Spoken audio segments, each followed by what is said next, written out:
Welcome to the Cotton and Kanthal Show, episode 12. I'm joined here with my man Freddie. How you doing, Fred? I'm well. How are you? Yes, I'm positive. Fantastic. Good. About time. Good. Good. Glad to hear it. I've had actually, I said my brace last week was being a particularly dry brace. I'm conscious I've probably got blood all over my mouth. Like I've been No, you're right. You're good. Had a tooth removed. Yeah. What they've done is they put like a fake tooth in the bottom of the plastic tray, so it looks like I've got less of a gap. This little Oh yeah, I see it. Yeah. Car crash and someone just punched me in the mouth effectively. It's weird. The guy had this like needle, and it was like the longest needle ever in the world. I'm not bothered by needles, but I don't actively hunt them out. But it was a really long needle. But they have to because they're trying to get to that point from a high angle because he's leaning over you, and he was like just doing the anaesthetic really slowly. And I was just like, oh, can you hurry up? And then he did the other side as well. And I felt like I had a stroke. Oh, it wasn't a nice kind of anaesthetic? No, it was weird because I was trying to talk and then my bit of my tongue had picked up because they put a cream in there as well, like a gel, and so the front of my tongue had gone numb. So there was a point where I thought I was about to choke on my own tongue. Talking about strokes, we're actually covering that today. Yeah, we have. We've got a few topics to get through. So first of all, we're going to talk about the American Stroke Association, which is riveting stuff. Yeah. There was a really sad story about a baby getting exposed to some liquid nicotine, but we'll talk about that one as well. Yeah. There was a poor chap who died using his mech. Do we know his social status when you say he's poor? Do we know he's poor? No, as in like, poor guy. Dead. He's gone and did a die. Did it die? So there's that, and then we spoke about him last week. The Foundation for a Smoke-Free World. They've had some backlash from their letter they wrote to the WHO. So we'll chat about that. Excellent. It reminds me of the Monty Python where they've got the People's Front of Judea. Yeah. We're Judean People's Front. No, we're not the Federation of the Smoke-Free World. We're the World for the Smoke-Free Federation. Yeah. Sadly, their letter is not as comical, Okay. which is a shame. But never mind. And then we've got Faheem. Yeah, that's so we did just cut you down there. Sorry about that. No, you go on. You did Faheem. So we've had part of the podcast this week. We've got Founder Stories Part 2. We've got Faheem from Founder Story Part 3 actually. We've had Doozy and Brinies. Those guys from IVG have come on, and we've got a really cool interview to air on that as well. It's quite interesting to hear how their business came to be where it is. There's a great line in there which I love, which is from a hobby to a side hustle to a multi-million-pound business. Yeah, lovely guy as well. Yeah, he didn't even know we were recording when he said that, so that was a cracking line. So without further ado, let's go on with the first one. So, the American Stroke Association have said that there's almost like a ticking time bomb of people are going to have coronary conditions due to vaping. But it's one of these things where there's clearly not enough data at all to make these sort of claims. There's not enough data to know whether or not a caramel flavoured e-liquid is safe yet. Exactly. Let alone know whether or not you've got the.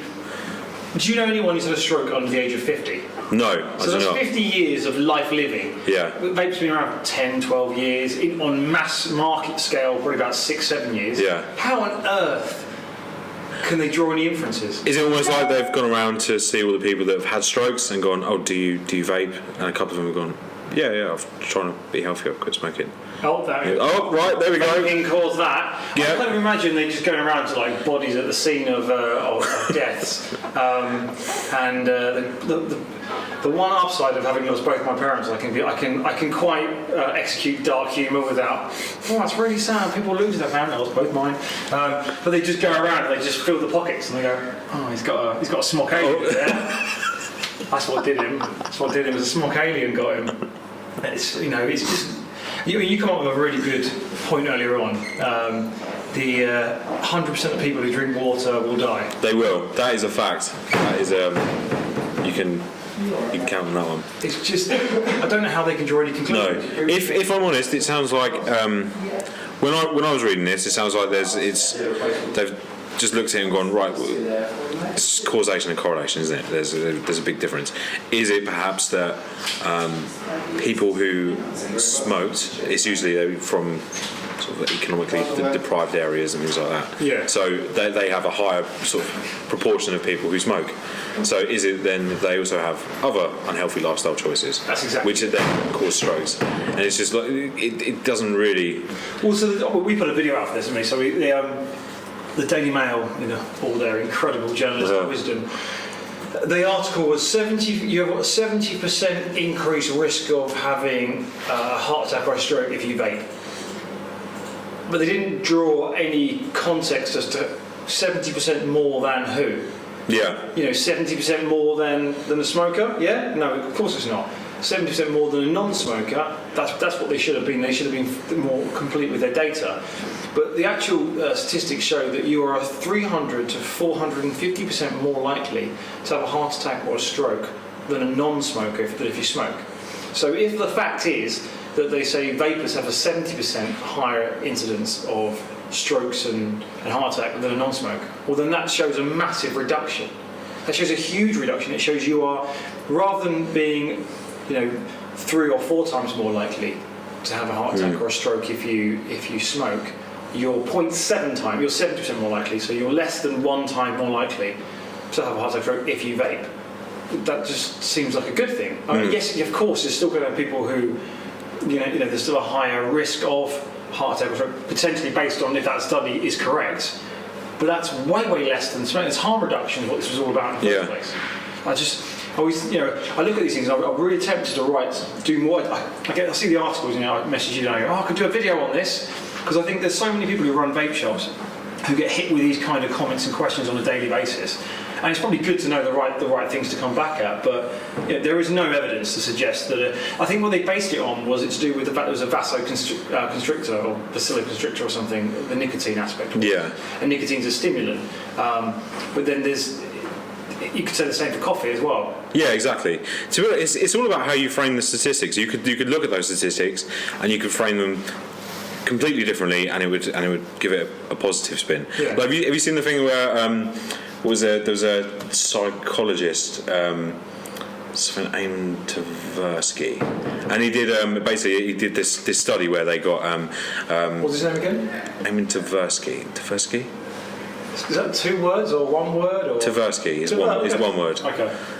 Seem confident. Yeah, and basically what they did is they did a study where they had cancer patients, and they said, okay, there's either sort of chemotherapy or the surgery, and they said, right, with the surgery you've got a 90% chance of living, and everyone was like, yeah, great. But then when they said, okay, there's a 10% chance we'll die, everyone was like, no, I don't want that. And it's exactly the same, but the way you frame the statistic completely changes. That's really true, isn't it? The whole spin on it. 10% chance you could die from Yeah. Oh God. There's a 90% chance you could survive. Yeah, exactly. Yeah. But the way you frame it completely changes what you're actually saying. So yeah, to be honest, it doesn't sound. There was also another line when I was reading about this American Stroke Association, and this made me laugh. And it was basically saying that people who use asthma inhalers are 100% more likely to have asthma. Yeah. And it's just the same thing. Yeah, it was Planet of the Vapes. Yeah. Yeah, it was good. It was good. Excellent.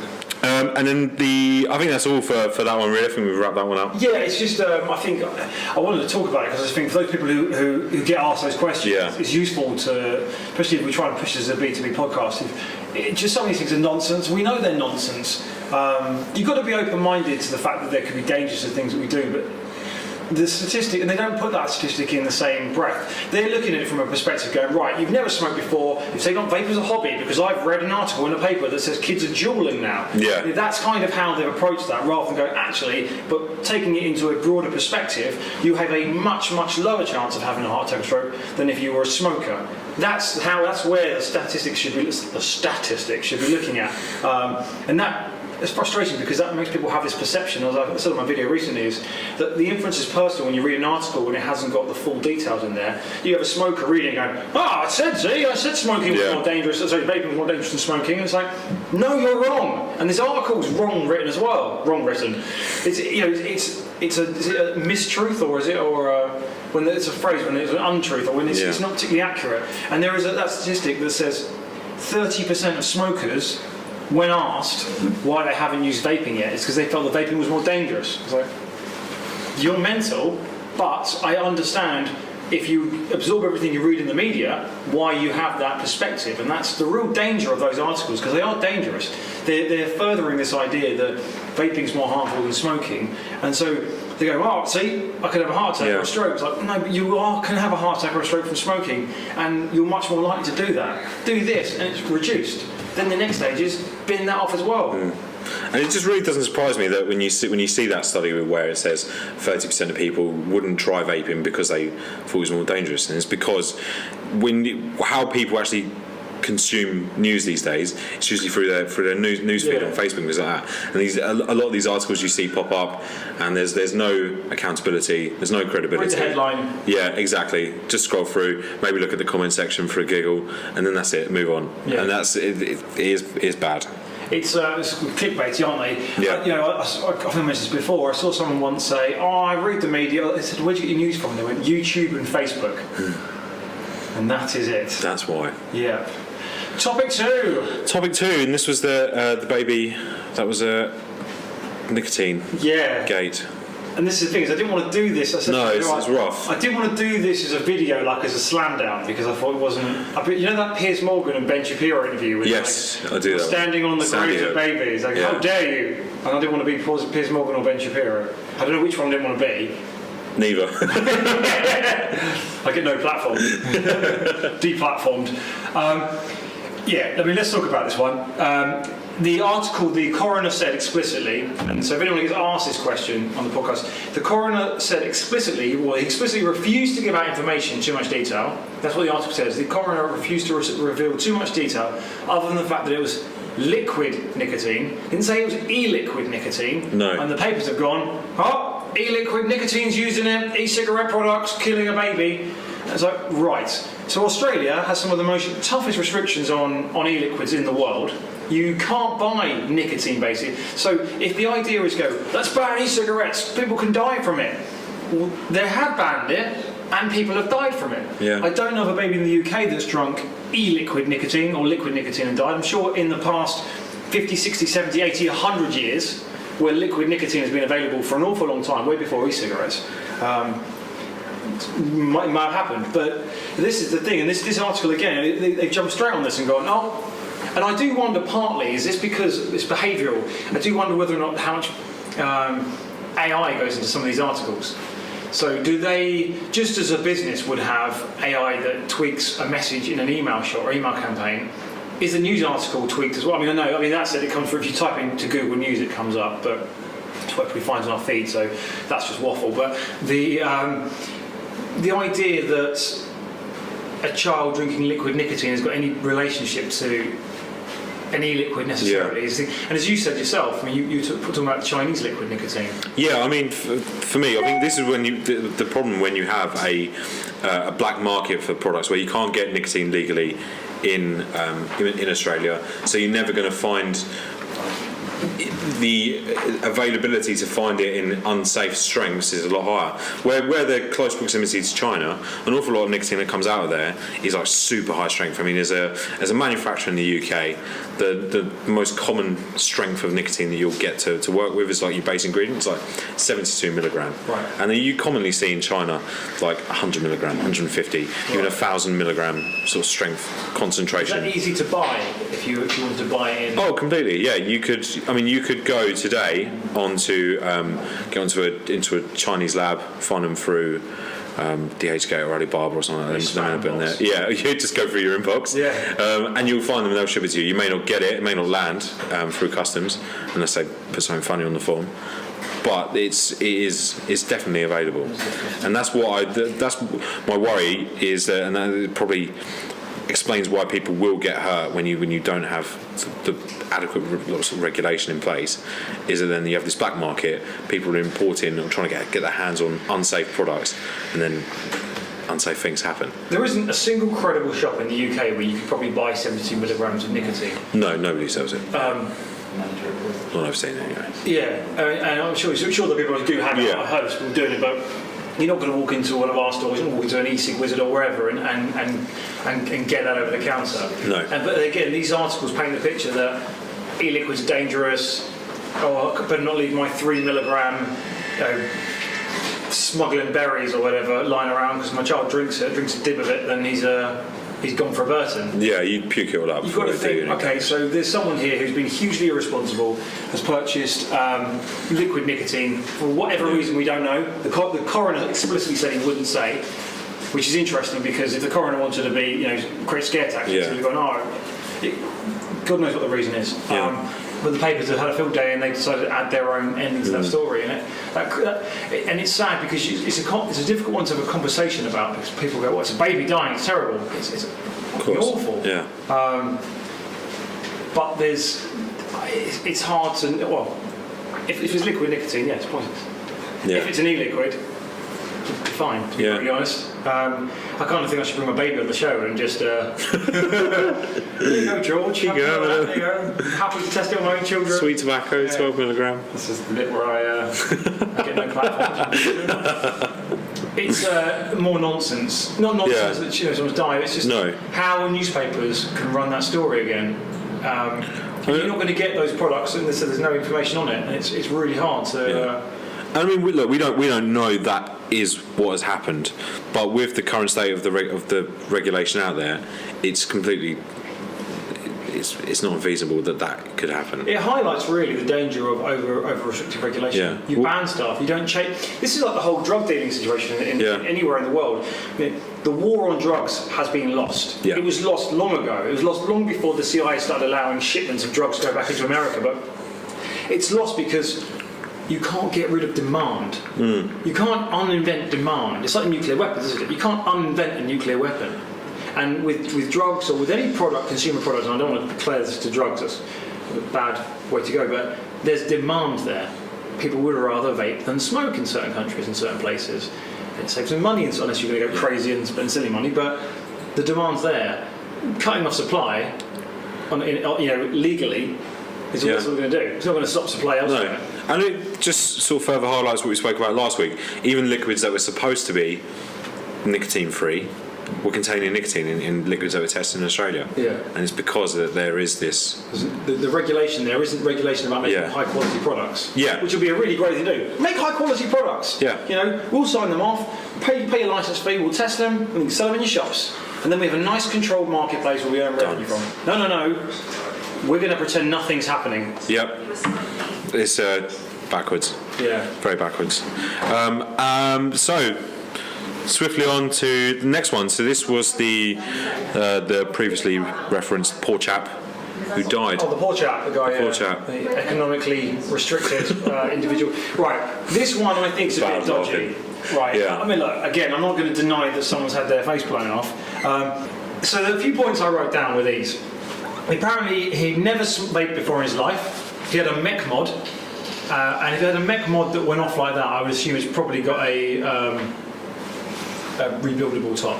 Yeah. I don't know anyone who's never vaped before, has one, and has built a coil on themselves. No. You can go, okay, well, the guy in the shop built it for me, but I'd be pretty surprised. I mean, there are people out there who do it. You do see these unscrupulous shops that will do that, but any responsible shop that is still around really is not doing that.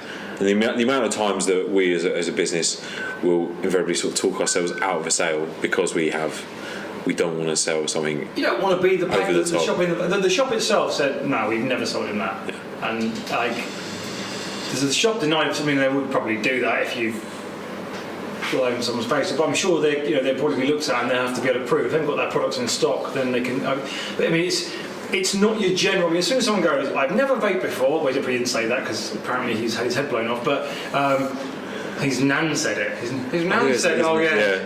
His nan said he's a nice boy. I never expected that from my neighbour. I just thought he wanted to teach my children how to play piano. I don't buy for a second he's never vaped before if he's got a mech device, right? So, and it's quite widely known the risks of those things. Not to say he hasn't been missold. What I thought was really, really strange about the whole thing was the fact that his grandma had to crawl through the bloodstained car to get forensic information. I just thought, no. That doesn't happen anywhere in the world where you have to. I had to crawl through the corpses in my flat after there'd been a massacre to get the information for the police. No, the police and the fire brigade would generally do that. particularly in America, the fire service are going to go in there and they're going to do a forensic investigation to see whether or not that product's safe. That doesn't make sense. The fact that someone's blown their face off in a car, is covered in blood, it's left there, and the nan's crawling through and find it. She knows what to look for, does she? She knows all the She's right trained. things. Yeah, she's, I mean, what the article perhaps should have said, that she's been working for the fire department for the last 30 years, and she's a chief forensics officer. Maybe she just didn't call the police, the fire brigade. Maybe she was just like, I don't want to bother him. Maybe she shot him in the They face. got loads on. I'll sort this out. But what do you think is the and the other one was the fact that it ruptured his carotid artery, but it took 2 days to die. Usually, when you get to that point, you've had a blood transfusion, and you bleed out pretty quickly. Yeah, it's game over. Really, Yeah, that's how ISIS kill people. We're covering a lot of ground here, really. Dodgy neighbours, dodgy music tutors. Not saying that all music tutors are nonsense, but that's how ISIS and Al Qaeda kill people. I was saying this like really excited to the camera. You slip the carotid artery. It's how you kill a pig. It bleeds out. And in his car with his face had been blown off. I'm surprised it took 2 days to die. Yeah, I'm not saying that isn't the case and that can happen. Sure, it can, but there's just a number of things that start to look a bit weird. bit of an agenda, perhaps? Which is whether or not, and then there's a picture of the guy, and I'm thinking, who is this bloke? Like, where is he on? Like, I pointed the one out to you earlier on about how the papers made out some guy's vape exploded, and it turned out he actually had like meningitis, and he's been Snopes have knocked it back, but it was going around the news. Man, face blows up, dies because of explosion, and it was nothing to do with vaping whatsoever. Yeah. But that was circulating loads in all the papers, all of them. Daily Mail, the Sun, the Star. Oh, so we saw the other day that Daily Mail have officially been flagged by Microsoft. Or fake news. Yeah, yes. so Microsoft with their web browser Edge, Microsoft Edge, they have a filter on there. So if you're on like an untrustworthy news source, it goes, oh no, probably pinch of salt on this one, boys. And they've done that with the Daily Mail. They flagged them. Apparently, they put up the Daily Mail responded. I haven't read it yet, but apparently it's quite funny. I need to see this actually, because I know one of the things they said was it's sort of accountability, didn't it? It was accuracy. Yes, yeah. It's accuracy and accountability. Is like, if they do make a mistake, do they? Oh, and they accused them of plagiarism. Oh, did they? Nicking articles, yeah. They were nicking articles from Australia, which is interesting. So there is a tool actually called WordSpinner. Or a type of tool called a word spinner. So say for example you wrote a blog from your business. You go, here's a little tip, businesses out here, how to get some content. If you had we've got the article here actually, we'll go for that in a second about the Edge thing. I'll give it to Fred you can talk about it. Nice. But a word spinner, what a word spinner is say you've written a blog on your website, I need some blog content. So rather than coming up with some creative ideas, I run a business, I don't run a business like this, but imagine I run a business that just nicked other people's ideas. Leave that one out there. So say I nicked your blog article, right? Sure. Now, if I just copy your blog exactly as it is, it'll be duplicate content, and you'll have the higher canonical relevance, whatever. You'll still be there, and I'll get marked down on Google just for nicking the article plagiarism. So what you do is you put the same article into a word spinner, and it finds semantically linked words. Gotcha. So if you put vape, it'll put e-cig. If you change the number of words, but it would change it structurally enough that it's a different article. Header, title, description, yada yada. And that's what Daily Mail have been using. And I think that's why they have so many spelling errors as well, because they're using from different regions, and it's just they're doing it in foreign languages, so they're translating as well. Yeah. And it's just a mess. There's no way a credible journalist is sitting there writing those articles on a typewriter and go, he's not expecting me to use a typewriter. No. I expect my journalism to be on a typewriter. But it's just errors left, right and centre. Just getting him to unlock it. He's unlocked, his phone's locked, is it? I was too... There you go, there's the article. Too focused on the conversation. What's it saying? Yeah, so basically it is just saying that Microsoft are warning users not to trust content from the Daily Mail as part of their attempt to fight the attempt of some fake news. Get rid of all the fake news. It just comes up when you're on the Daily Mail. You get a little icon saying, no, probably not. What's this? Probably not. Probably nonsense. Probably made up. Probably made up. Just the fact they'll do breaking news. Vaping will make you blow your head off. Tuesday.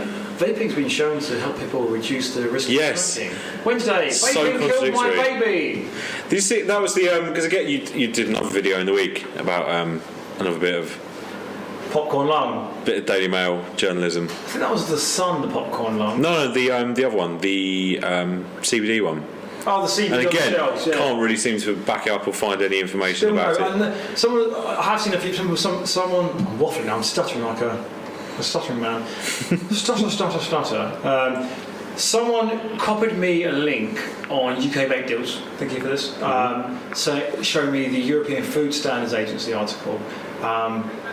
But it talks about what they've been talking about for a while, and we spoke to George Cruz, the England plan.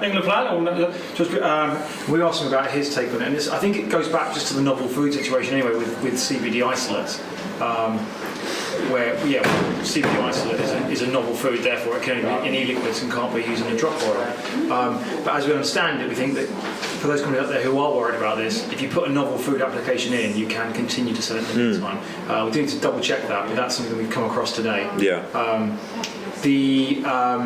And the other thing is, I'll put another video out. I'm just going to keep shouting out our Vape and Juice TV videos. Check them out. Some useful content there if you want some ideas of what to talk about to your customers when they bring up these topics. They said, I don't know who they is. The collective. I said, there's no they actually. It's you actually. You're the they. I'm they. We've got nicotine in 6 mg in big bottles is banned, isn't it? Can't have 50 ml 6 mg e-liquid. Can't have nicotine higher than 10 ml. Yeah. So what we do, nic shots. So what's the workaround here with CBD? CBD shots. CBD shots. Yeah, you just get a bottle of 10 ml, olive oil, hemp seed oil, MCT oil. That's not a novel food. You can sell that. Yep. And you then sell a bottle of raw form, 500 milligram. Flavoured. Yeah, 1,000 milligram, whatever distillate. Or you can do isolate as well. Yeah. And then they can buy that and just pour it in, shake it up like a Polaroid picture.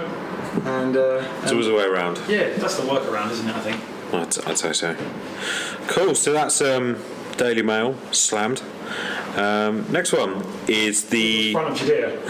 Yes. Go on. So the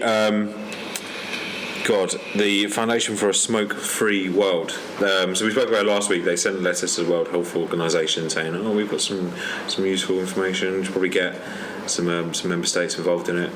And now there's a letter has gone back to the World Health Organization from a group of 8 professionals in health and well-being, and they've said, please do not work with these people.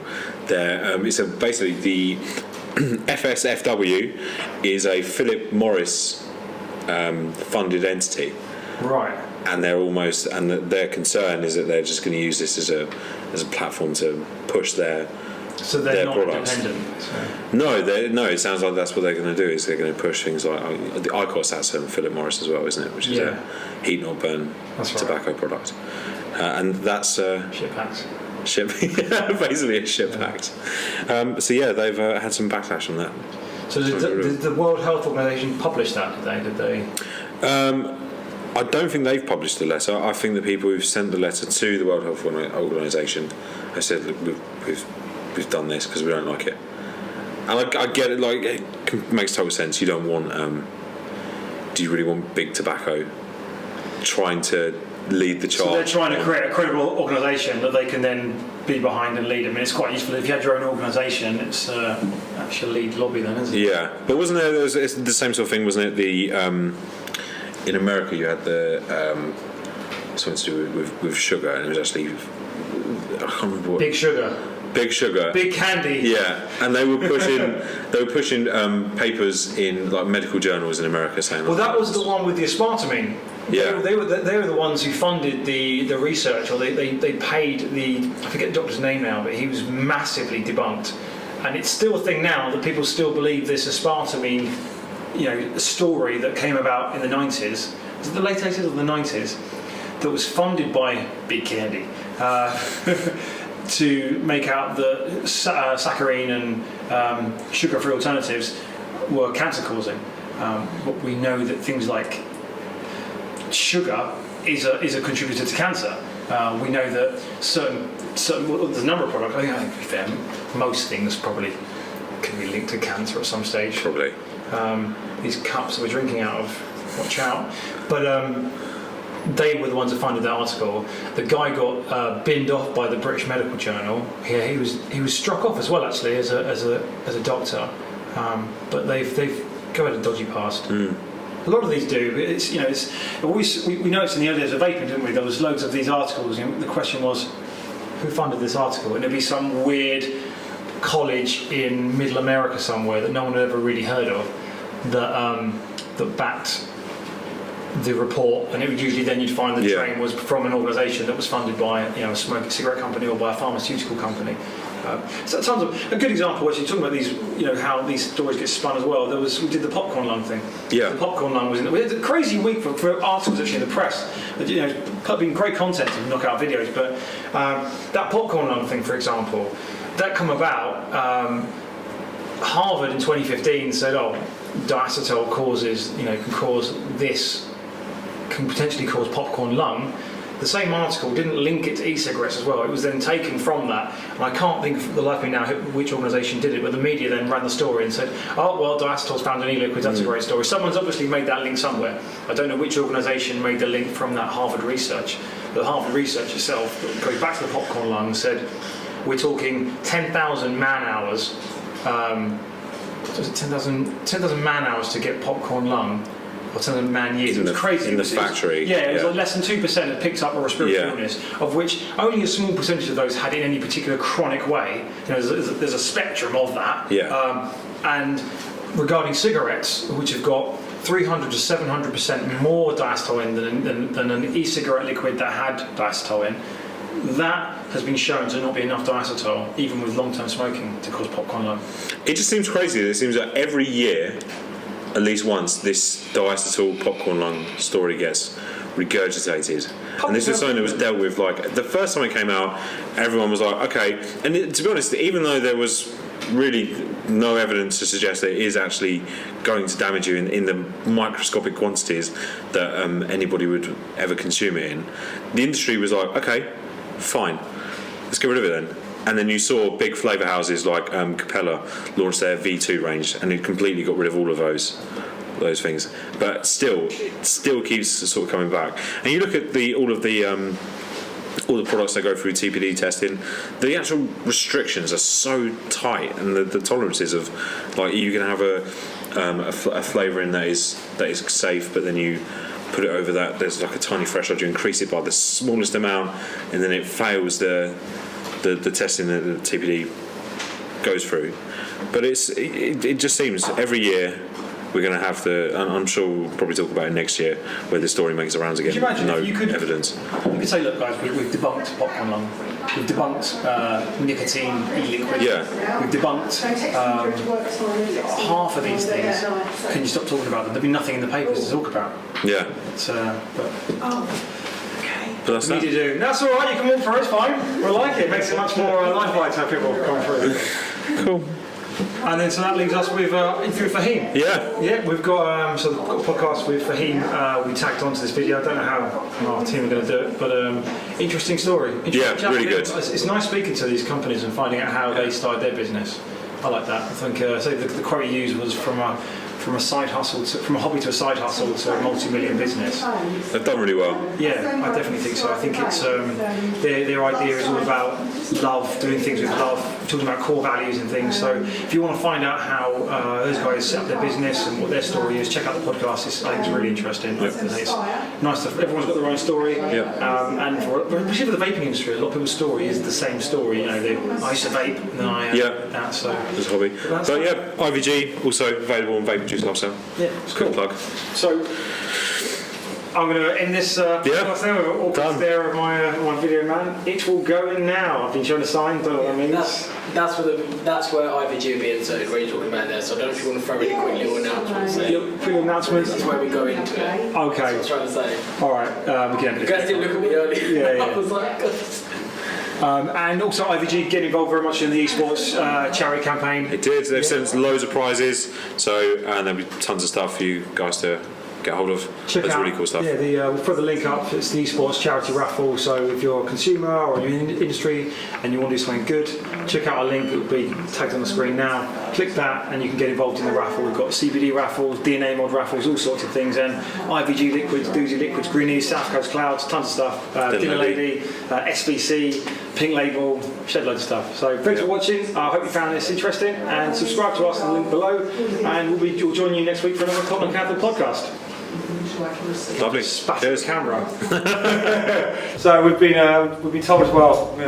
That Freddie never says goodbye properly. So sorry, I need to just get yourself ready for this, Freddie. do that again. Get yourself pumped. I'm so. Stretch It's out. gonna be. Yeah. It's going to be the goodbye of a lifetime. I'm feeling this one. Really? Yeah. Okay, so it's a goodbye from me and it's a goodbye from Fred. Goodbye. You can do better. Go on. Bye. Cheers for watching.